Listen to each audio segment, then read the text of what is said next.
नमस्कार दोस्तों, the UPSC study official में आपका एक बार फिर से बहुत बहुत स्वागत है। कल कोई वीडियो नहीं आ पाया, उसके लिए मैं क्षमा प्रार्थी हूँ, क्योंकि कल कुछ मेरे पास इंटरनेट कनेक्टिविटी थी। और जॉब प्रोफाइल वाले वीडियो के लिस्ट में प्लेलिस्ट में आज ये वीडियो नंबर हमारा 19 है। जो लोग चैनल पे नए आए हैं वो चैनल को लाइक सब्सक्राइब जरूर कर दें, क्योंकि हम लोग अपने इस चैनल पे यूपी पीएसएस के थ्रू आने वाली जो जॉब्स हैं उस जॉब की एक एक पद के बारे में जानकारी प्राप्त कर रहे हैं। और अब तक हम लोगों ने 18 पदों के बारे में जानकारी प्राप्त कर ली है, और आज हमारा ये 19वां वीडियो है। इसी क्रम में आज हम लोग बात करेंगे जिला समाज कल्याण अधिकारी या जिला समाज कल्याण अधिकारी विकास। देखिए, ये दोनों एक ही पद हैं। बताते क्या है कि ये पद हमारा, इस पद पे आपकी अपॉइंटमेंट होती है यूपी पीएसएस के थ्रू। इसको डिस्ट्रिक्ट सोशल वेलफेयर ऑफिसर बोलते हैं, और ये अधिकारी समाज कल्याण विभाग के अंडर में काम करता है। देखिए, आप जानते हैं कि भारत एक कल्याणकारी राज्य है, और हमारे कॉन्स्टिट्यूशन में डीपीएसपी में भारत को एक कल्याणकारी राज्य की घोषणा की गई है। तो राज्य का एक प्रथम कर्तव्य होता है कि वो अपने नागरिकों के कल्याण के लिए समय समय पर जरूरी कदम उठाए। उसी के उद्देश्य से जिला समाज कल्याण अधिकारी की नियुक्ति की जाती है।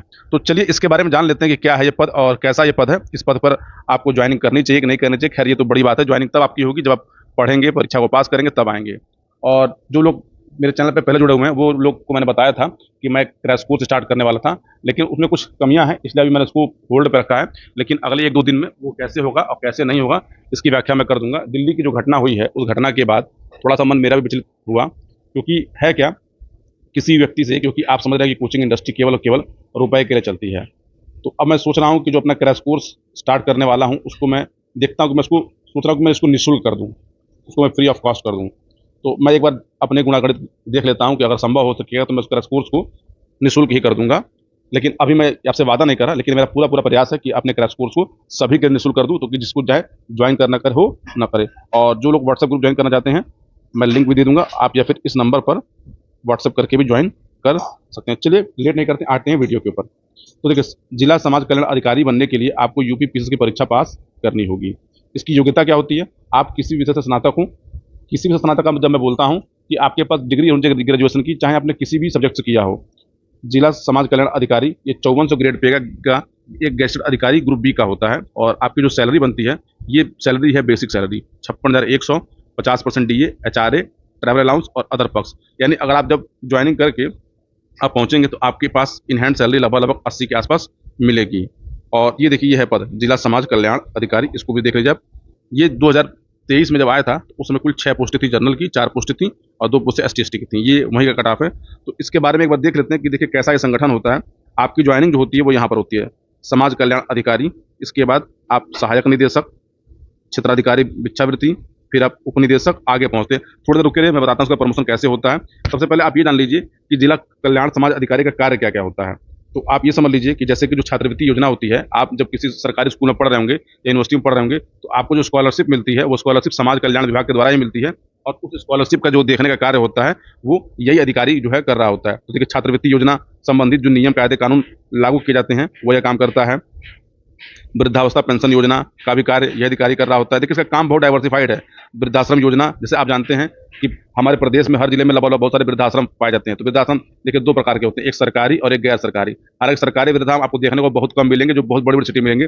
अधिकतम जो गैर सरकारी वृद्धाश्रम होते हैं उसकी मॉनिटरिंग करने का काम भी जो होता है यही अधिकारी कर रहा होता है। फिर उसके बाद समझिए राष्ट्रीय पारिवारिक लाभ योजना, यानी केंद्र स्तर पे और राज्य स्तर पे जितनी भी योजनाएं जो चलाई जाती हैं कल्याण के लिए, उन योजनाओं का क्रियान्वयन करने का कार्य जो होता है वो जिलाधिकारी जो है समाज कल्याण अधिकारी के माध्यम से कर रहा होता है। इसलिए यह पद अत्यधिक महत्वपूर्ण पद होता है।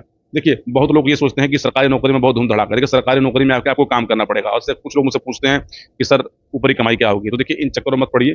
अगर आप सरकारी नौकरी में आना चाहते हैं तो सेवा भाव से आइए। हाँ, आपको अच्छी तनख्वाह मिलेगी, अच्छी लाइफ स्टाइल मिलेगी, आपको प्रतिष्ठा अच्छी खासी मिलेगी। पैसे वैसे के बारे में मत सोचा करिए, पढ़ाई करिए और इन पदों पर आइए। अगला देखिए, जो मुख्यमंत्री सामूहिक विवाह योजना होता है उसको भी क्रियान्वयन करने का काम जो होता है वो डिस्ट्रिक्ट सोशल वेलफेयर अधिकारी ही करता है। देखिए, बहुत डाइवर्सिफाई काम है। देखिए, आप जानते होंगे इस समय मुख्यमंत्री अभ्युदय योजना चलती है हर जिले में। मतलब इस समय यूपी पीएसएस की तैयारी के लिए सरकार कोचिंग चलाती है, उस कोचिंग का भी संचालन भी जो होता है यही अधिकारी करता है। उसके बाद देखिए, जैसे आप जानते हैं कुछ कुछ विद्यालय होते हैं, जैसे कुछ एससी स्कूल होते हैं, कुछ एसटी स्कूल होते हैं। जैसे देखिए, जयप्रकाश नारायण सर्वोदय विद्यालय स्कूल, उस स्कूल का भी देखरेख ये अधिकारी करता है। आपने नाम सुना होगा पंडित दीनदयाल उपाध्याय सर्वोदय स्कूल, उस स्कूल का भी कामकाज जो होता है ये अधिकारी ही देखता है।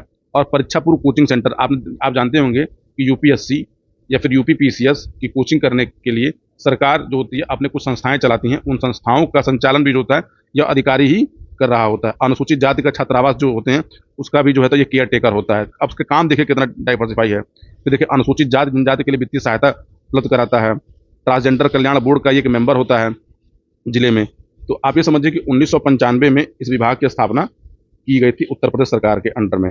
अब देखिए इसके काम क्या है कि समाज कल्याण निदेशालय उत्तर प्रदेश, जनजाति विकास मद निषेध निदेशालय उत्तर प्रदेश, अनुसूचित जाति विकास लिमिटेड उत्तर प्रदेश, समाज कल्याण निर्माण निगम लिमिटेड ये है उत्तर प्रदेश, अनुसूचित जाति जनजाति शोध के मतलब इसके अंतर्गत निम्नलिखित संगठन कार्य कर रहे होते हैं। यानी समाज कल्याण विभाग के पास इतने सभी विभागों का दायित्व होता है। छत्रपति साहू जी महाराज शोध प्रशिक्षण संस्थान लखनऊ, उत्तर प्रदेश, अनुसूचित जाति अनुसूचित जनजाति कल्याण, ये जो है गजट का कुछ है।